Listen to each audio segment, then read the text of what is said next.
Welcome to another episode of Zeitgeist Radio, the musical podcast where each episode we explore the connection between music and culture from the past to the present. Zeitgeist means spirit of the times and is the collection of cultural forces that all contribute to what it feels like to be alive and part of a dynamic culture. Music is a huge part of that, and in this podcast we explore all the ways culture and music are intertwined. I'm your host, Morgan Rowe, founder of the Zeitgeist Academy. A quick note on this episode, the last 10 minutes of this discussion mentions substance abuse, assault, and abuse. If those topics are hard for you, you might want to skip this one or take a break after we talk about metal music. My guest today is Janna, aka Jaqal the Hybrid, an emerging artist based out of Portland, Oregon. Welcome to Zeitgeist Radio. I'm so excited you're here. I'm so excited myself too. So I have known you for several years, and it's been in all kinds of different capacities. You are so multi-talented. So I would love to hear from you in your words, what do you consider yourself as a musician, where you're going? You do so many things. I refer to myself as a Jaquelin of all trades, master of many. And then another thing that I call myself is the most interesting, boring person you will ever meet. So as far musically, that was another thing that was difficult for me to really figure out because, again, I do so much with music. So Jaqal the Hybrid comes from two things. Jaqal is one, back in, 1996, my younger older brother went off to college and my dad was sending, this email was new. He was sending an email to my brother and he was just giving him information on the family. Well, the spell check didn't like my name and it gave Jaqal the dog as an alternative, and I just thought that was funny, and so I wanted my first email to be addressed to be Jaqal instead of Janna. But with Juno, there was already 24 other Jaqals, and I'm not going to be Jaqal 25, so I respelled it to Jaqal. And so that was basically Jaqal has been a pseudonym for me online ever since. And then when I got to college, I was majoring in music composition and music engineering. And whenever I told people that, they were always asking me, "Oh, what kind of music do you write?" And my brain would just go, and well, it's a hybrid. It's a hybrid of all of the music that I like listening to. And that's where the hybrid came about. I love it. Yeah. Is it a whole personality that you have? Has it evolved into that, or do you just keep it as a stage name? Well, I mean, that's where it gets a little tricky because on my online profiles for my musicianship is Jaqal the Hybrid. My YouTube is Jaqal the Hybrid. But then when I'm in my music coaching classes, I'm Janna. And so all of the other students, they know me as Janna. People in real life know me as Janna. But then online, on Facebook, people call me Red because my profile name is Red Jaqal on Facebook.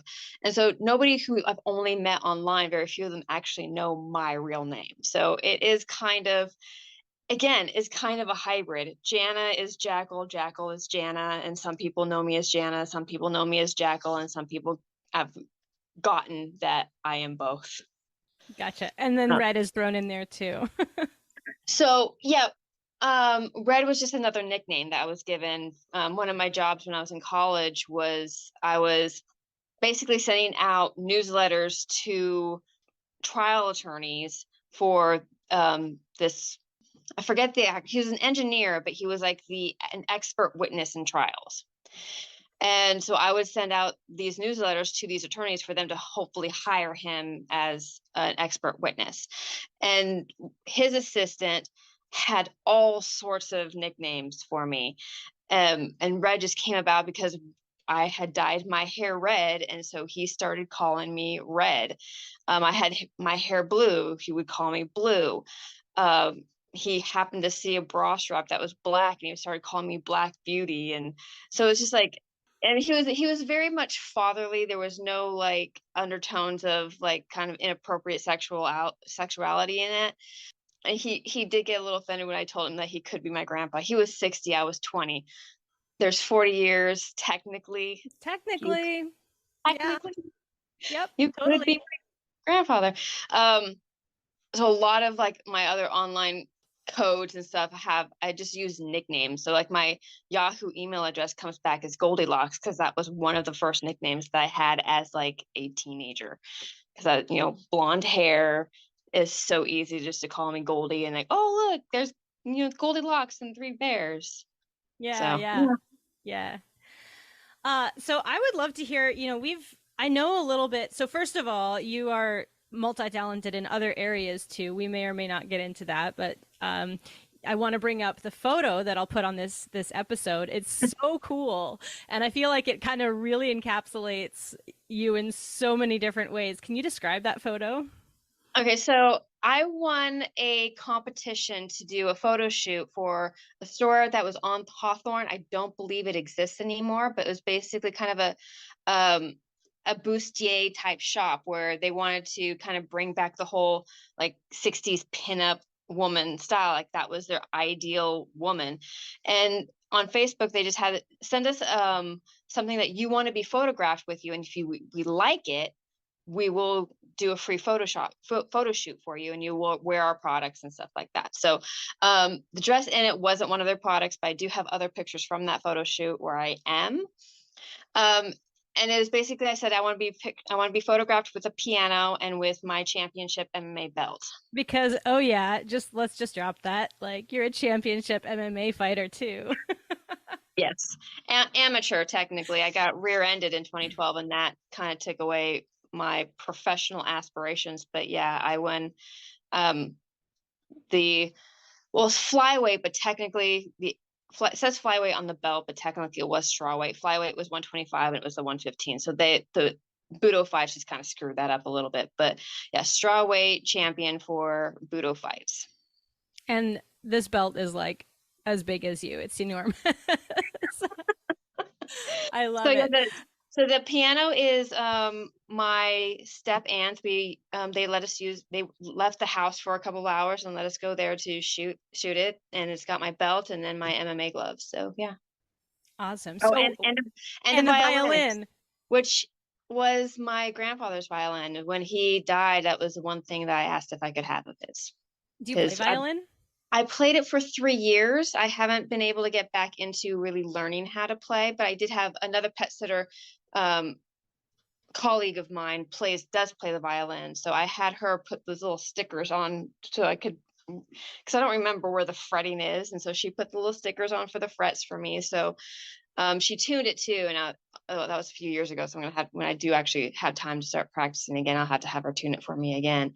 But yeah, he busked on the streets of Sydney, Australia when he was a kid, and I think he even played in like a youth orchestra. And so yeah, he was an accomplished violinist. My grandma, his wife, was an accomplished singer and a pianist, and for some reason that musicality skipped my dad and landed on me. So it's not directly in your family, but you're kind of used to sort of being around it. Yeah. Yeah. Yeah. Nice. So I know we were kind of said it's eclectic. How would you describe your style now? Like, have you settled into any kind of descriptive words? Yes, so I have worked with a music business coach, and we worked out like my brand pillars, and then also how would we describe my style of music. And it's alt rock with classical and metal influences. Nice. So Nice. yeah, So let's go back if we can to college. You said that you went to college for music engineering, and then what was the other one? music composition. Music composition and engineering. So what was Yes. that like? That's so were you doing a lot of electronic or what were you focusing on in college? None. I did do taking electronic music course, but the style of music that I was writing as that's kind of electronic or sample based doesn't sound like any of like the electronic music that you hear today. It's not really like most electronic music that you hear today is like heavily like kind of synthesizer based, where we had access to the I forget what it's called, but in post-production they have this huge, like massive disc of like sound effects that post-production Foley, there we go, Foley. Foley sound effects CD set. We didn't have the whole set, but we had several discs. And so I just took samples of from there and manipulated them in SoundForge and then created songs out of that. And then took other like samples of an actual like instrumentalist playing like a few notes on like a flute or something like that. And then I would again use software to manipulate that sound and turn it into another piece. So yeah, the music composition, I primarily focus more on like modern classical, because again, when it comes to the music that I like, I prefer the what is normally referred to as classical music, but we know that classical is just one period One of little time. era. It's One one little little period era. of time. But but people call Baroque music and Romantic music and Impressionistic music is all classical in people's minds these days. And I would describe that the style of classical music that I write would be post-tonal. So it's not quite atonal, because I do love that kind of cohesive sound where you can follow a melody. You're not like all of the instruments are kind of working together, not like and doing atonal and also 12-tone music. I studied as a composition major, we studied every single form and style of composition. Those graphs to do like the 12-tone music. You feel like you're doing a Sudoku. It is. It's like there's no, I don't know. To me, there's no creativity in that. Like your tone rows. There is some creativity when you put it all together, but then when you're trying to analyze it, it's like the tone, because they will have like multiple strands of it going at the same time, but it will like change voices. And so like trying to find like this one, the main modulation of it, and it would go from like the flute down to the violin or over to the oboe and down to the bass. And it's like, you thought analyzing normal classical music and theoretically was not fun. It really was not fun in 12-tone music. It's just not. And then when you listen to like the atonal music, some of it's cool. Some of the stuff that John Cage, I have play a piano piece by John Cage, not the one that it's all quiet the whole time. And side note, he actually wrote stuff too, like notes on paper, real notes on paper. Yeah. Yeah, his piano stuff is actually really crazy. Have you done the stuff where they put like stuff inside the piano? No, I haven't done tempered stuff. Tori Amos actually did play a piece. One of her songs actually has a tempered piano in the song too. She wrote about it in like the liner notes back when we had liner notes and CDs. But yeah, no, I never got that. I just have one piece. In a Landscape is the one John Cage piece that I've played, and it is beautiful. It's not fun. It's kind of weird. Like as you're playing it, you know where it's not normal. But when you listen to it, it just feels like, yeah, you're out somewhere in the middle of nature, just in a landscape, and you're taking it all in. It's all different, but it all works together. But then you learn about the ones where he put microphones in bathrooms to record the sounds, and then had that actually like not played live, but kind of like played later in the show. Yeah.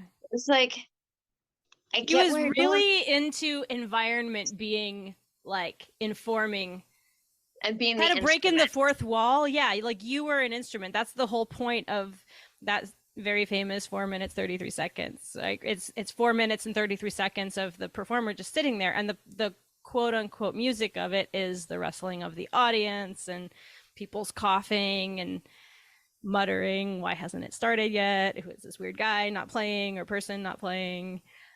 People the other aspect of that piece too is there's actual notes that they're playing, but you're not supposed to press it any so soft that the hammer doesn't actually hit the string. Right. So they're playing, but you can't hear anything. It's like perpetual anticipation of the sound that never happens. Yeah. So anyway, that's like the most dramatic example, but I do think that he was very, very interested in the observer being an active participant in the process, which I do think is kind of interesting.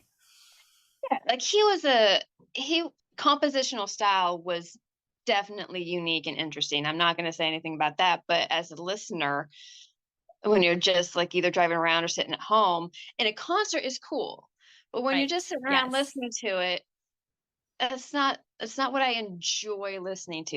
Yeah. It is kind of one of those like performance art showcases where you go to see it, but unless you like, you know, very few people who are even artists are going to go into that same kind of, oh yeah, oh, I want to do this exact type of form of art. Very few people actually go into it. And so that was just me.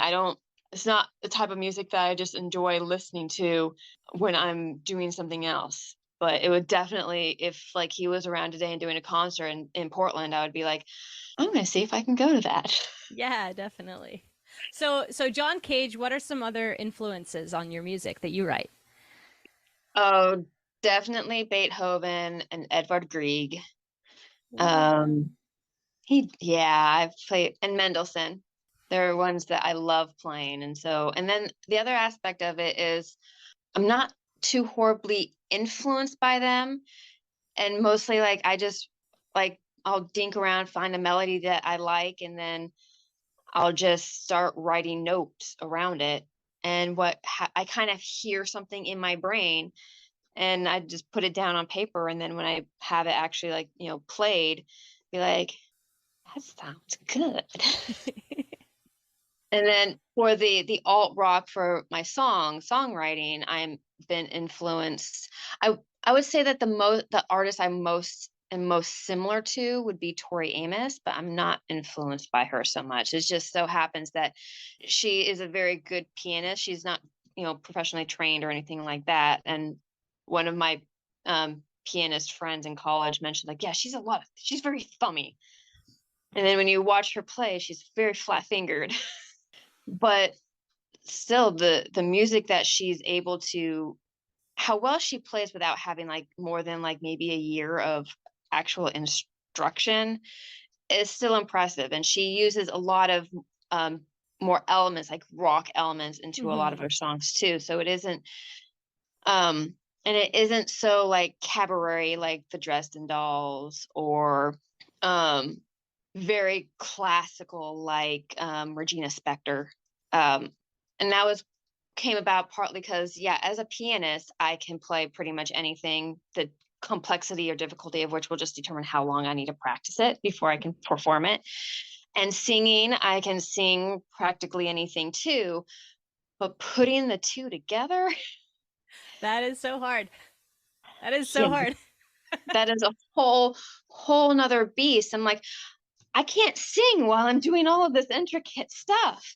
Um, but I don't want it to be boring either. So what it really inspired me and made me feel like I can do this was I went to a Brandy Carlisle concert back before she was big time like her. She was supporting her debut album, came to Portland, and she was being supported by a Fine Frenzy. I had never heard of a Fine Frenzy before at all. Um, but was informed that she was playing at the concert by other people were passing out like, this is the Fine Frenzy, have you heard of her, here's a postcard, here's blah blah blah. And she went up on and she played, and her main instrument is piano, Yeah.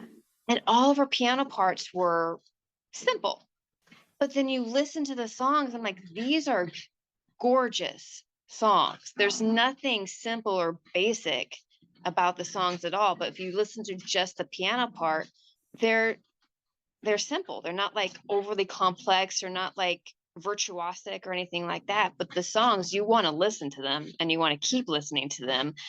And I'm like, I can do this. Nice. Yes. Bring it down simple. Yeah. Yeah. I have that exact same thing where I mean, I'm a classically trained pianist. That was my major, was piano performance.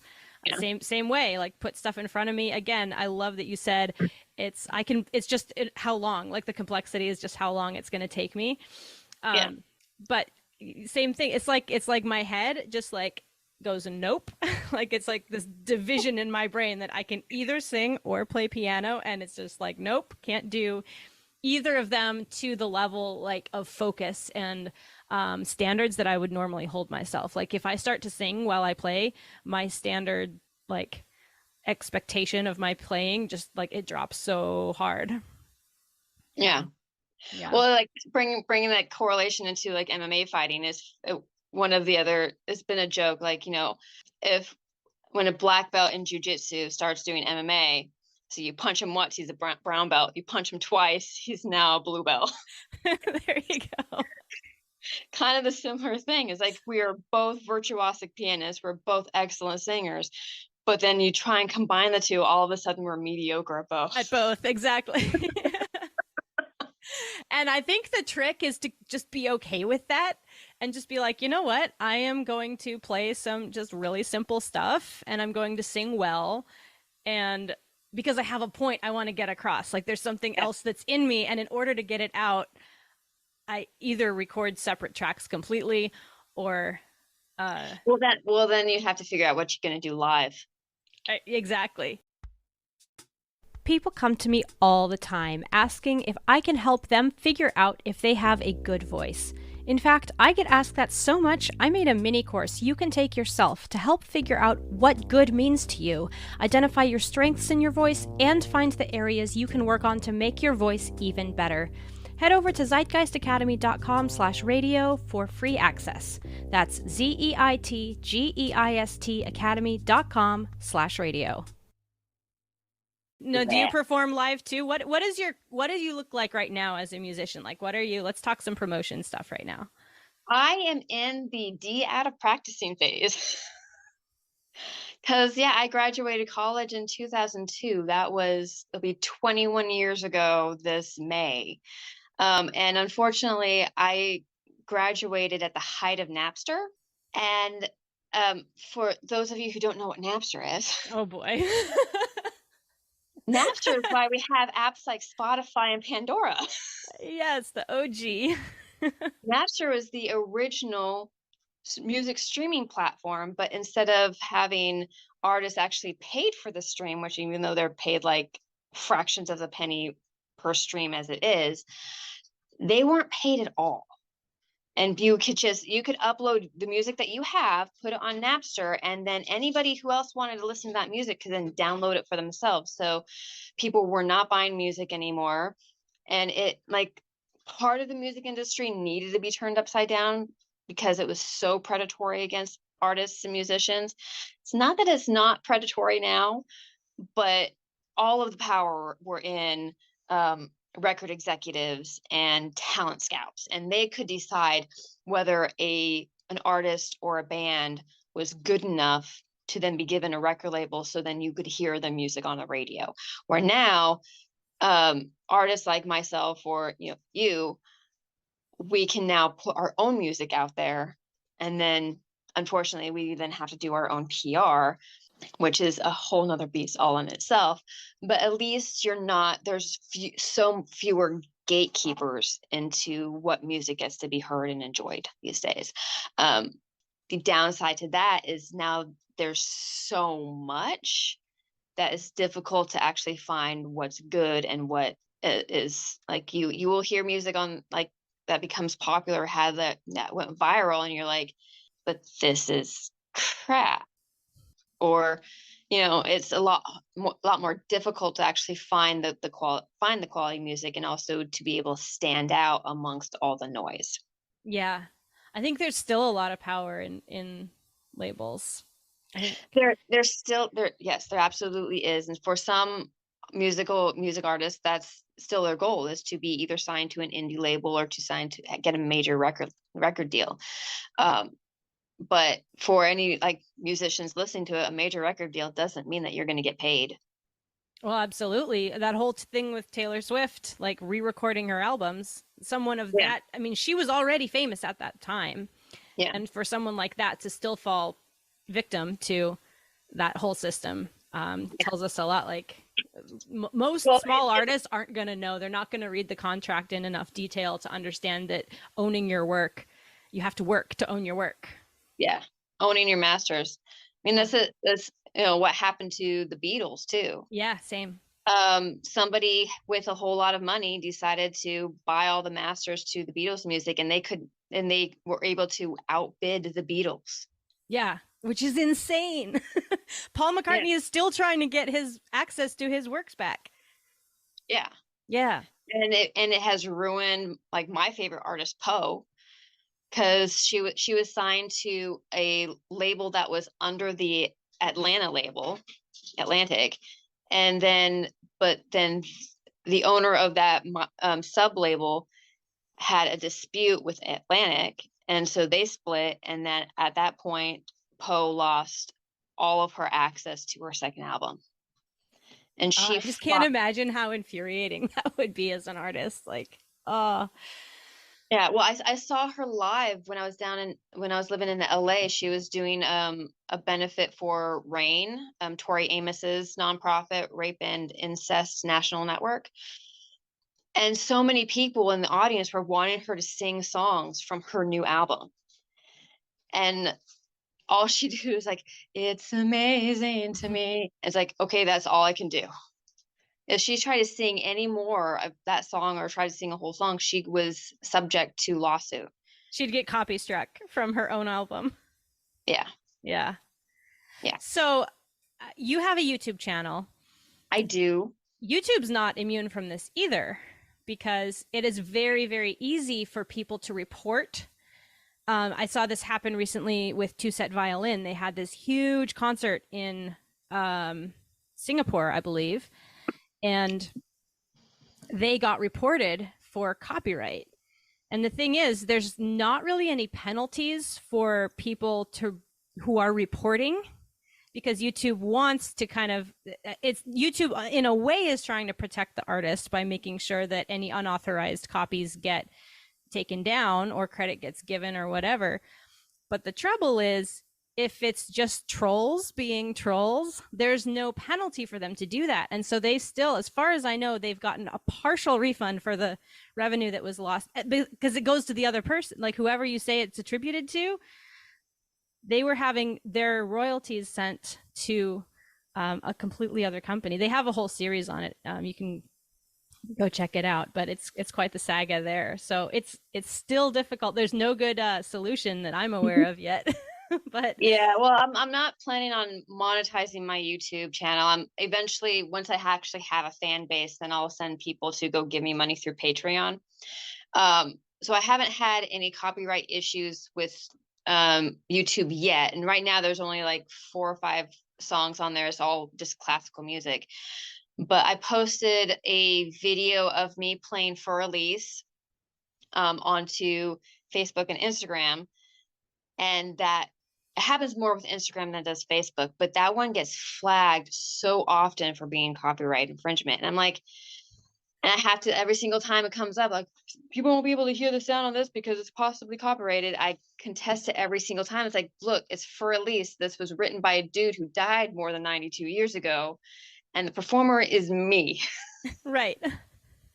The music itself is in the public domain. The performance is me. I own the performance. Right. And I uploaded some music up onto SoundCloud. It's not perfect yet. And another one of those tracks got flagged for being copyrighted too, because again, it was a classical piece. I forget exactly who was the composer, but somebody else had already posted them playing that piece on SoundCloud. So SoundCloud was like, "Are you sure you're not playing their piece?" I'm like, again, I had to contest them, like, well, the piece was written by so-and-so, and so-and-so is dead and gone, but this performance is me. Right. We just happen to both be playing the same song. Right. The algorithms. Neither one of us wrote this piece. The music itself is public domain, and we are different people performing the same piece. Yes. So yeah, it and part of it really is like the algorithms, they don't recognize whomever wrote them doesn't know enough of, classical or, classical music to know that when someone's playing, like say To the Spring by Edvard Grieg, that neither one of them are Edvard Grieg. Right. And And they're so different. Like I love listening to different people play the same piece. One of the favorites that I have for myself that I play all the time is Debussy Arabesque Number 2, and I can just flow that thing out of my fingers, but I love hearing other people take it because I'm like, wow, that is like completely different. They bring out different lines, and I guess to people who don't listen to a lot of that style of music, maybe it sounds the same to them. yeah, But to people who, live this world and practice this music and love this music, it's different between your playing it and my playing it will be like drastically different. And it's so cool to see like, oh, you brought that out, or like, oh wow, you went a lot faster here. And then I want to ask you, why did you go faster here? Like, what does this part mean to you? yeah. Yeah, and that's when when I was in college, I was my work study for my at least the first year was the assistant to the assistant of the education, music business, music engineering, music composition departments. And the dude who is ahead of the music business, he also, I don't really know if he really fancied himself as a composer, but he was really fond of like new composers and stuff like that. And he would all tell me all the time, like, oh, you're playing this. Have you gone and listened to somebody else play it? And as I'm learning, I'm like, no, I don't want to be influenced by how somebody else plays it. It can be I want, really, yeah. I'm the same way. I'm totally there. Like if I'm learning a piece, I want to learn it first, and then yeah, once I've got it, sure, I'll listen to other people. But it has to come from me first. But yeah, there's a lot of people who disagree with that. yeah. Yeah. And he did the same thing too. And I think I was wanting to write like a harp piece or something. I was like, well, have you gone and listened to a lot of harp compositions? And I'm like, no, because again, I don't want to be influenced. I want my writing to come from me and from inside. And like, if there's errors in the composition, like, in the arrangement, then I can take that up with the harpist, and the harpist will go, well, you know what, this will be a better way to write this than having to listen to somebody else and then unintentionally stealing a melody line. Right. Yeah. Because I mean, that will happen. Like one of a friend on Facebook, she was they were listening to just classical piano, and one song stood out, and they went and found uh, the original, which was kind of like this flamenco guitar, and they were very upset that this person like basically wrote it but didn't attribute it to the other person. Now listening to it, because I listened to both the original and then the cover, essentially, or the variation. It was more of a variation on theme. They didn't. It was so obviously that because they took like the entire main theme and then they did variations on top of it, and they didn't name the name was like some like fires theme or something. The title of it didn't even include anything of the original title, didn't give any kind of credit that this piece was inspired by this piece or anything along those lines. So I'm less inclined to believe that it was accidental just because how close it was. Yeah. But at the same time, I can still imagine that being unintentional, because if you're listening to it for a while, then you don't realize sometimes how ingrained melodies will get into your brain. And then when you think that you're writing something original, it's not. I think almost every musician who's ever written anything has this moment. Even me, I don't consider myself a composer, but I've, written some songs just kind of very, very casually. And one of them I was actually really proud of. And I was like, I like this. It's kind of, heartfelt. It's about me in a very specific time of my life. And every time I play it for people, they start singing Gilligan's Island because the chord progression in this one part is like exactly the same as Gilligan's Island. And I'm like, no, stop. So I don't play it for people anymore. I finally got to where I'm recycling it back and I'm just drastically changing how I play it to be a lot less blocky so that people don't automatically attribute it over to Gilligan's Island. But I think I've talked to so many composers who have done that in some form, even just a little snippet. People are like, oh, that's Jurassic Park. Oh, that's, Gilligan's Island. It's like, no, that's me. But it's Yeah. also really good, and it happens to have been used before because it's really good. Well, like you can find on YouTube the mashups where they basically play the same chord progression and then sing multiple pop songs over that Right. exact same chord progression. Because it works. Yeah. It's like, because I mean, they're like, granted, a lot of songwriters out there didn't exactly spend years learning music theory, so some very few people know, even though their songs are good, they're quality songs. I'm not gonna say anything about like, oh, that's crap songwriting. But if you're not familiar with all of the different ways that you can manipulate chord progressions, then you're going to fall back on the what works. And that's how a lot of, pop songwriters work too, is they stick to formulas because the formula works. The formula gets the song to become a hit. Exactly. So I want to ask you about the metal side, because you mentioned there's some metal in there too. Yes. Tell me about this. So yeah, I love hard rock, I love metal, and I love heavy metal.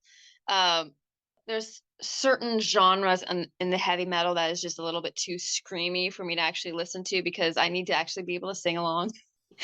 If I can't sing along to it, I'm sorry. I might love the instrumentation and the instrumentals in it, but I just can't listen to it because I can't mimic your scream. And I can't not write music that's going to be music that I love. So I can play like a little bit of electric guitar, but this is another thing where eventually, when I do have a fan base and can have patrons giving me money, I can then actually hire people to be like the drummer and the bassist and the lead and rhythm guitars. I can do them electronically now, but those instruments sound so much better when they're actually played by musicians. Especially in metal, yeah. Well, I mean everywhere, but metal particularly, so much relies on drum and bass particularly. Yeah. Yeah. I find a really interesting parallel. I guess there's a lot of people who are either listen to metal or perform metal actually really like classical. Like there seems to be this link between metal and classical that I find so interesting. So metal is the closest form of pop music to classical music. I love that. Tell me why. I love that. Well, part of it is, one, metal doesn't stick to the standard simple chord progressions, and neither does classical music. Like, and they don't stick to the same 4/4. Yes, the 4/4 rhythm. They throw in all kinds of stuff. There's like just random bars of 11, and you're like, hello. Yeah, and that's why, like, why you compare Metallica and the symphony, why Trans-Siberian Orchestra, why is it, no, the cello. What are the cello one? Not the violin. Oh, Apocalyptica. Apocalyptica. They're Finnish. They're half my kinsmen. When I was in Finland, I actually took a contemporary composer class at the university where one of the cellists teaches cello. I never met him. He wasn't there at the time, but it's like, yeah, that's Sibelius University I think it's Sibelius University. Oh, and Sibelius is like the most famous Finnish composer. I wanted to go check out his house too, but it opens in the summer and I left like May 1st. So I went up to the town where it was, and then I walked over to the property. I peered through the trees and took a picture of the house. I love Sibelius. Yeah. But that's why heavy metal and classical pair so well, is because of how the lengths that they're willing to take their music. And no other pop music is really interested in taking it. They don't want to risk it. They, like lyrically, they might be willing to risk it, but musically, they can't. They don't want to take it to a level that will prevent them from getting on the charts or having a hit or fans. And yeah, me personally, I do want fans. I'm not going to say I don't want fans. And it goes, hold on. It's not that I don't want fans, but my goal isn't to make it in music. So what is your goal? my goal is, I was like, I don't want to make any music. I want to matter. And so I want to use my music to, kind of, well, on one hand, to create discomfort, because without discomfort there can be no change. So instead of being the change I want to see in the world, I want to be the discomfort that creates the change I want to see in the world. Nice. To be a catalyst for people to go, maybe I shouldn't treat women this way. Maybe I shouldn't, view my sexuality as something that's just for me, and not like, have it be more of a selfless act than a selfish act that is directed mostly towards men, because most women are kind of forced to be selfless in that area. And then also, when basically any social justice issue is like, we need to actually honor the people who came before us, people who we stole their land from. We actually need to protect our home. Like, I'm like, yeah, you might die on this planet before it dies itself, but you have family members who aren't. And it's like, I did see like a meme on Facebook, and somebody asked me why I cared so much about the climate change. Like, well, because I live here. Right. Yeah. It's like, we live on this planet. Why are we so concerned about our conveniences when just being a little bit more inconvenienced means that this world is not going to implode, like the world is not going to destroy all humans, so that way then it can survive. Yeah. Yeah, maybe we do need to change the system so there is actual freedom for everyone, instead of just these elite few. Yeah. And so, yeah, causing that discomfort, making people who are very comfortable with their lives to get that little itch, like, maybe I shouldn't be this comfortable. Maybe all of what I have isn't just attributed to my skills and my talent. Maybe somebody else who has the exact skills and my talent were excluded from being able to get the education that I have to be able to get this job, because of things not in their control. Like, you look at every aspect of how the world works, and especially in like the United States, is there's so many people who are losing opportunities, just either because they don't have the resources, or because someone has deemed that they aren't worthy of that opportunity. And music to you, how does that? I have lots of thoughts on this, but I want to hear for you how music fits into all of that. Well, so how music, one my lyrics, I was told once that my lyrics made people uncomfortable. This was when Nice. I performed at my church. Oh, so were you proud of yourself just a little bit? You're like, good. I was taken aback by that criticism. It wasn't a criticism that I was expecting, so I didn't really have a response. But in the back of my head, I was like, well, that's kind of the point. And that's where I was like, kind of like, because a lot of my lyrics have to do either with the injustices I've seen in life, or things that I've actually experienced myself. So as a woman, yes, I have experienced sexual assault. I've experienced abuse. I've been treated by men as the only thing of value on me is my orifices. And then on top of that, my oldest brother died from an accidental heroin overdose. And he was the one who is my primary abuser as a child, because, well, all three of us were molested by, I'm assuming, our babysitter. So this is like before I was even 3, but a lot of things happened that the only explanation for it is molestation. And so Greg, his trauma response was to hate the world and take that hate out on me. So I had all of that going on. And then we did mend our relationship. And then a few years, he was my first boxing instructor and MMA coach. And a few years later, he died from a heroin overdose. So yeah, a lot of my lyrics have to do with also dealing with addiction, watching someone you love suffer from addiction, losing someone from addiction, and then seeing how so few people actually look at the homeless people on the street, or someone who is suffering from a substance abuse, that all of a sudden they're less human. They're less worthy of having their basic rights met. And so, yeah, lyrically, one, I want everyone who listens to my music to either start having compassion for other people, or to realize that at least me, at least I have compassion for them, and that maybe that they will start seeing their humanity in themselves.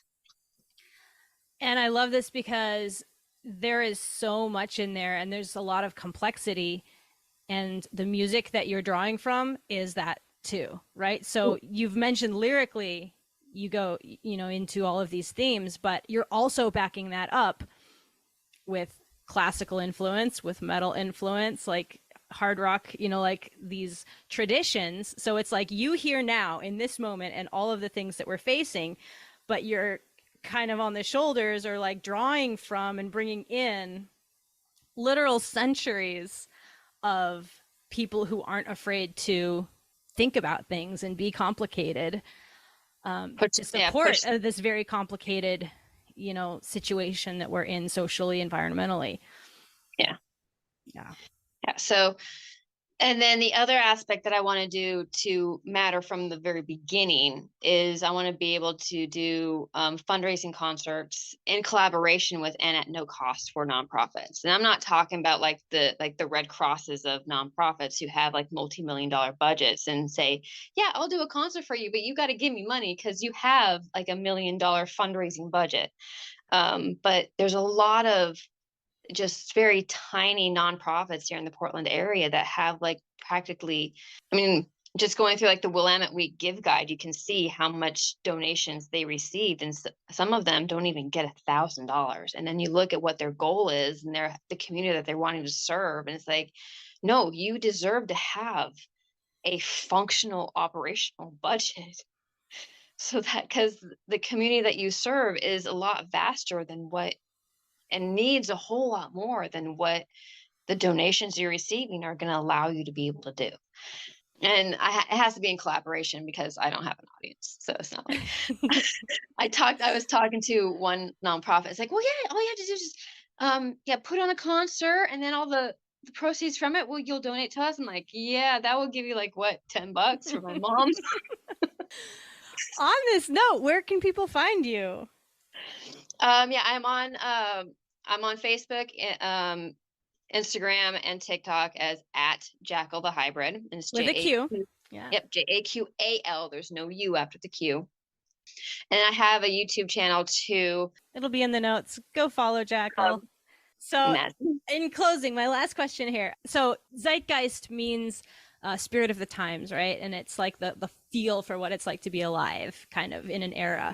And so with this being a music company too, there's a moment that I like to call like a zeitgeist moment, where a moment where music just like comes alive for you and you're just like consumed inside and out, and you connect with, at least for me, a lot of times it's you connect with those people who came before and you just kind of like get it. Yeah. So was there a zeitgeist moment for you recently? Or what was the last time that you can really picture just being like consumed like that? It's difficult to say because like as I've told other people, like, I'm a Jaquelin of all trades, but music kind of infuses everything that I do. Yeah. Like, I'm not, when I'm out walking dogs, my music is on. It's not in earbuds either because I need to be able to hear the environment. But yeah, I'm listening to music, I'm singing along. But one of like is a trigger that told me that, okay, I need to stop writing lyrics and actually need to start getting back to writing music, was I had writer's block. I was no longer really inspired to put words to the page, a line here or there, but nothing like complete. I'm like, well, I do have 3.5 books and only like maybe 10 of them have been put to music. So I think it's time for me to figure out how to put this to music. Janna, thank you so much for being on my podcast. I'm so excited. I'm so excited too. I'm so proud of you. I'm happy that you're able to. Yeah, you started this and then shit happened and you had to put it aside, and now it's Zeitgeist is back. It's back. It's different.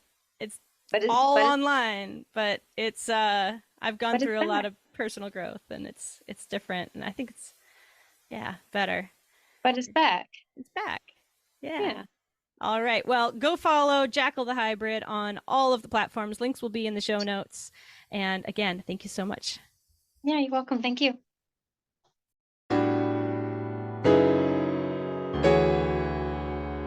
Thanks for tuning in to this episode of Zeitgeist Radio. If you'd like to take the next step in your musical journey, head over to zeitgeistacademy.com/radio for my free course to help you figure out if you have a good voice. You can also check out my online course on the basics of singing, Discover Your Voice, made especially for introverted women. Music for this episode was created by Ian Boswell. Please hit that subscribe button and tell all your friends you found a cool new podcast. See you next time.